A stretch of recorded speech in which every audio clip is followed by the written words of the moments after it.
지금 방송 끝나고 왔으니까 10시 반인데요.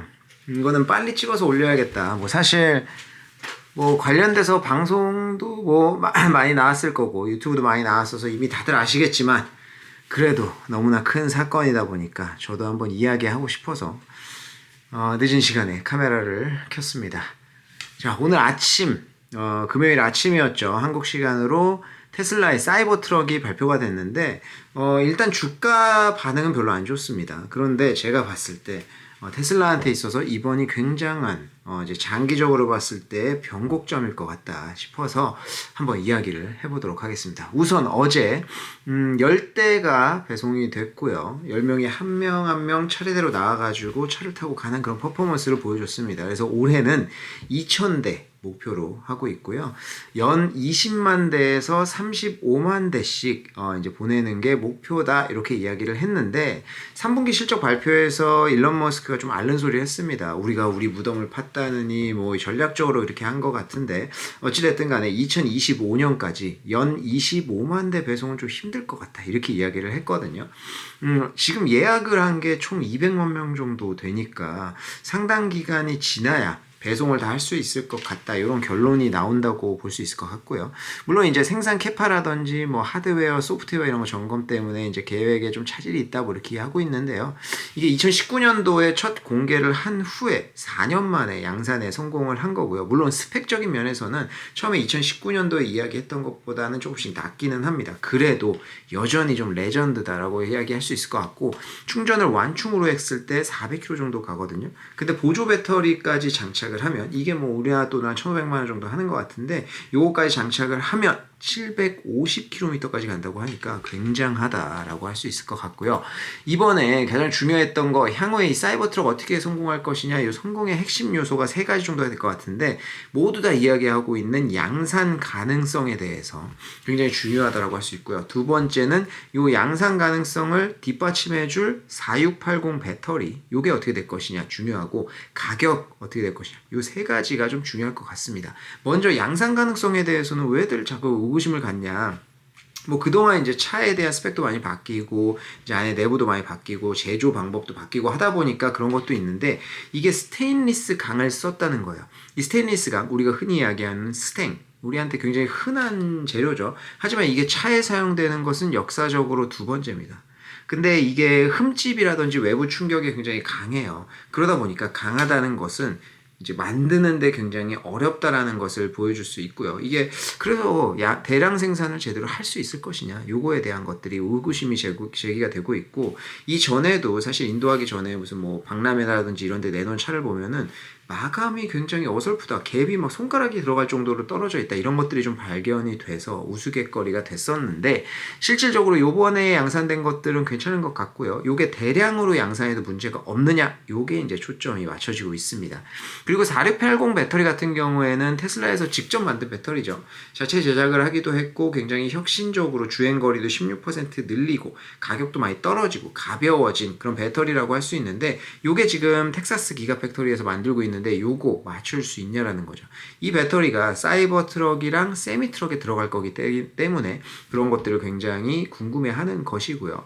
그리고 마지막으로 가격인데 이게 가격이 2021년도까지 홈페이지에 계속 39,900달러로 게재가 되어 있었어요. 근데 2021년도에 이걸 내렸습니다. 그러면서 가격 변하겠구나 이런 것들을 다 예상할 수 있었는데 요번에 69,990달러로 책정이 되면서 가격 상당히 많이 올랐다라는 걸 볼 수 있는데 이게 과연 경쟁력이 있는가? 요게 이제 좀 핵심인 것 같습니다.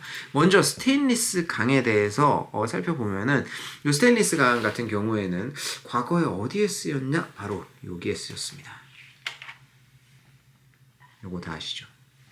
백 투 더 퓨처.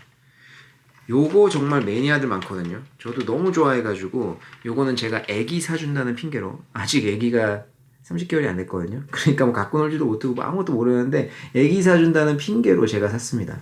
그 정도로 팬들이 많아요. 저도 굉장히 좋아하고 근데 이게 그 당시에 굉장히 혁신적인 자동차처럼 보였잖아요. 근데 요게 스테인리스 강으로 제조가 됐었던 최초의 자동차고 요번에 사이버 트럭이 2번째입니다. 그러면은 이 드로이안 이 드로리안 같은 경우에는 성공을 했느냐? 그 당시에 실패했어요.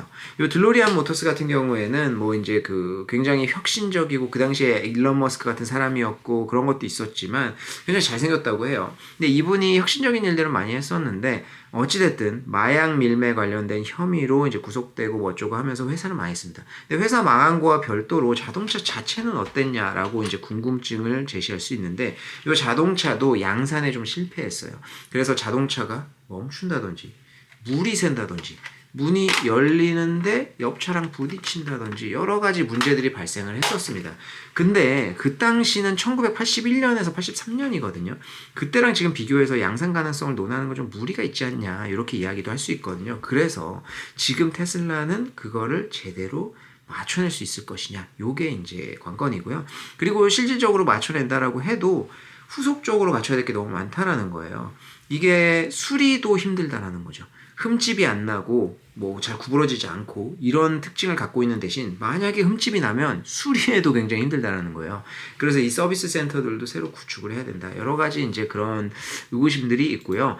이 자동차 스테인리스 강 자체를 다 대량 생산하는데 성공했다라고 하더라도 그 안에 들어가는 배터리가 지금 관건입니다. 4680 배터리라는 게 지름이 46mm, 높이가 80ml의 원통형 배터리로 테슬라가 직접 자체 제작하는 거거든요. 이게 가용거리를 16% 정도 증가시켜주고 가격도 싸져요. 그러다 보니까 굉장히 혁신적인 건데 이게 지금 생산량을 한번 보시면 4월 달에 1000만 개 정도를 제조를 했다 이렇게 이야기했고요. 10월 달로 6개월 뒤로 넘어가 보면 2배 증가해서 2000만 셀 정도, 2000만 개 정도를 제조했다 누적으로 이렇게 이야기를 했습니다. 사이버트럭 한 대에 들어가는 거, 이 한 대에 들어가는 게 지금 1232셀, 1232개 정도의 배터리가 필요해요. 그렇다라고 하면 지금 2000만 개 정도로 봤을 때 지금 그냥 단순 계산을 해보면 16,000대 정도 생산할 수 있다라는 거거든요. 그럼 이게 목표치인 25만 대? 이 정도까지도 갈 수 있겠냐? 언제 갈 수 있느냐라는 거죠. 물론 이제 긍정적으로 보면은 이제 텍사스 기가팩토리에서 4680 배터리를 생산하는 게 생산성이 계속 향상되고 있다라는 어떤 긍정적인 면이 있는데 이게 언제 향상될 수 있을지 정확히 알 수가 없고요. 그리고 4월과 6월의 수치를 단순적으로 나눠봤을 때는 월간 평균적으로 250만 개의 배터리를 만들 수 있다라는 거거든요. 그렇다고 하면 테슬라에서 목표치로 하는 양까지 가려면 지금보다 뭐 못해도 10배 정도는 더 많은 배터리를 만들 수 있어야 가능하다라는 거잖아요. 그리고 지금 3분기 실적 발표 보고서에 보면 내년에 사이버트럭 이제 그 배송하고 생산하고 배송하는 목표치를 12만 대로 이제 설정을 했습니다. 12만 대까지 가려고 하면요 배터리가 어마어마하게 많이 필요하다라는 걸 알 수 있고 지금 생산 캐파로 요거 맞춰줄 수 있겠냐라고 하는 의구심이 제기가 되는 거죠. 그러다 보니까 자꾸 그 어떤 파트너십이라든지 이런 거가 언급이 되면서 파나소닉이라든지 LG 엔솔 요쪽에도 이제 4680 배터리를 준비하고 있다 뭐 이런 것들이 계속 나오는 겁니다. 물론 파트너십을 맺을 수 있다라고 하면은 당연히 단기적으로는 사이버트럭에 이제 굉장히 이제 수급을 맞출 수 있는 호재로 좀 작용을 할 수 있을 것 같은데요.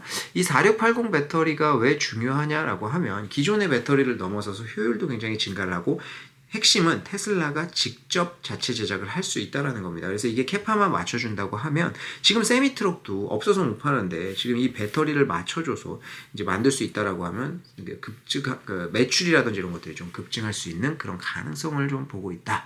이렇게 말씀드릴 수 있을 것 같고요. 마지막으로 가격은 이 스펙이라든지 이런 것도 좀 비교해 보면 이제 뭐 포드라든지 쉐비 그리고 리비안 이런 데가 이제 전기 트럭 쪽에서는 경쟁자로 부각이 될 텐데 포드나 쉐비보다는 굉장히 괜찮았던 것 같아요. 그래서 저도 이번에 굉장히 인상 깊었던 게 컨퍼런스에서 보여주는 거 비디오가 여러 가지 있었잖아요. 뭐 이제 방탄도 있고 했었는데 그 전기 트럭을 비교를 하면서 굉장히 무거운 트럭 같은 중장비를 끄는 모습들을 보여주는데 테슬라가 가장 멀리 갑니다. 그래서 이런 식으로 해서 파워를 좀 보여줬다라는 거. 사실 전기 트럭에서 선두주자라고 하면은 그 포드의 F150 랩터 모델이 될 텐데 그것보다도 더 많이 가면서 파워를 좀 보여줬다라고 할 수 있고 저는 또 하나 굉장히 인상 깊었던 것은 포르쉐를 제로백으로 이기는 거.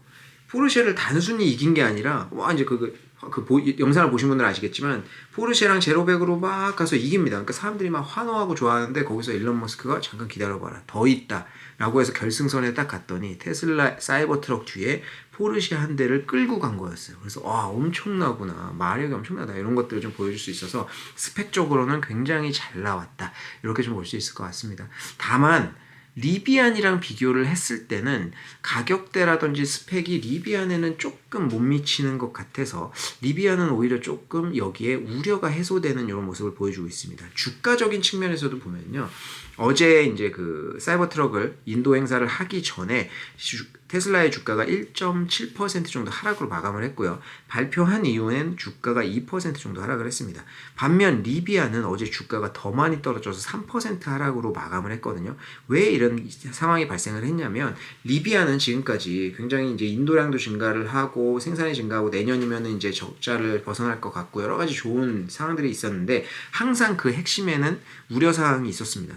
이제 사이버 트럭이 나오면 본격적으로 경쟁이 가속화되지 않겠느냐, 요거에 대한 우려사항이 있었는데, 그게 어제 이제 오늘 아침에 나오면서 이게 생각보다는 리비안을 위협할 정도는 아닌 것 같다라고 이제 판명이 되면서 그런 우려가 조금 해소된 모습이었던 것 같아요. 그래서 지금 제가 10시 40분, 30분쯤에 찍는 시점에서 봤을 때는 테슬라가 장 전에 1% 넘게 여전히 하락하는 모습이었고요. 리비안은 강보합 정도, 0.몇 % 정도 상승으로 보이고 있는데, 제가 더 일찍 확인했을 때는 리비안이 3% 정도 주가가 오르고 있었습니다. 그래서 투자자들은 리비안의 우려가 이번에 사이버 트럭의 발표로 인해서 해소가 됐다, 이제 경쟁이 크게 심화되지 않는다고 판단을 한 것 같습니다. 그리고 사이버 트럭은 지금 해결해야 될 이슈들이 있죠. 대량 생산, 4680 배터리, 이런 것들이 있기 때문에 여전히 리비안한테는 조금 호재가 될 것 같고요. 그리고 테슬라 입장에서는 굉장히 변곡점이라고 할 수 있는 게, 이 사이버 트럭이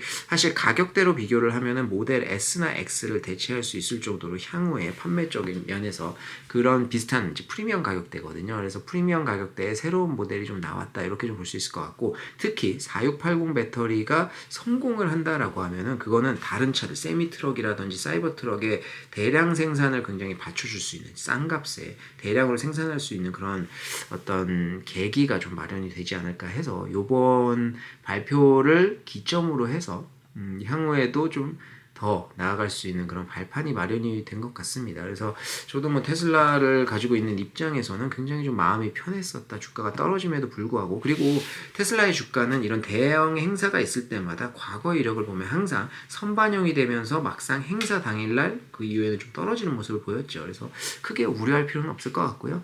향후에 관전 포인트 정도는 두 가지가 될 것 같은데, 첫 번째는 후광 효과가 있을 것인가.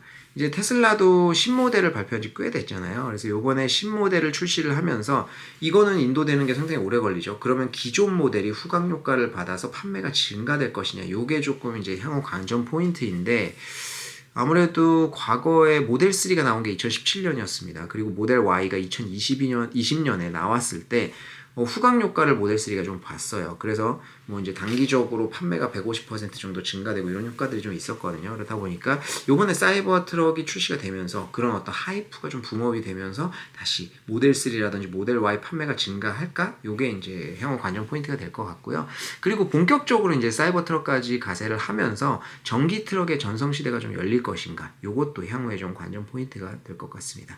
그래서 오늘은 이제 사이버 트럭 출시 관련돼서 제가 좀 생각하는 것들, 이런 것들을 좀 공유를 했는데요. 향후에 또 나오는 뉴스가 있으면 업데이트 드리도록 하겠습니다.